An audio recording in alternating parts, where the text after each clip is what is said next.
ఈరోజు paper mill MPPS పాఠశాలను bell కొట్టేయడం జరిగింది. ఎందుకంటే ఏదైతే ఆర్మూర్లో జరిగిన సంఘటన, ఒక ఉర్దూ టీచర్ని కొన్ని రాజకీయ పార్టీ వాళ్ళు వచ్చి మరియు ఉర్దూ మీడియంలో బోధిస్తున్నారని కొట్టడం తిట్టడం జరిగిన విషయము ఈరోజు జిల్లా మొత్తం ఇది బాగా టీచర్లకి భయాందోళనకి గురి చేస్తున్నది.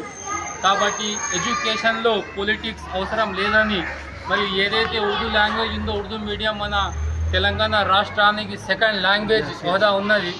కాబట్టి ఇలాంటివి తెలుగు మీడియం టీచర్ కూడా కావద్దు, ఉర్దూ మీడియం టీచర్ని కూడా కావద్దు, ఇంగ్లీష్ మీడియం టీచర్ అయినా కావద్దని టీచర్లకు ఒక ప్రొటెక్షన్ తరపున మేము డిమాండ్ చేస్తూ ఈరోజు పేపర్ మిల్ అనే కాదు, రంజల్ మండలంలో మొత్తం పాఠశాలలను బెల్ కొట్టేయడం జరుగుతున్నది. మాతోటి జమైతుల్ ఉలమా హింద్ రంజల్ మండలము మరియు వేరే ముల్సాబులు మరియు గ్రామస్తులు అందరూ ఉన్నారు.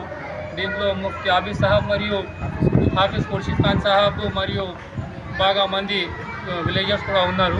కాబట్టి మన హెడ్ మాస్టర్ సార్ మరియు టీచర్లతో మా యొక్క నివేదన, ఈరోజు మధ్యాహ్నం పిల్లల్ని మధ్యాహ్న భోజనం పెట్టి బెల్ కొట్టేయాలని మీకు మా నివేదన.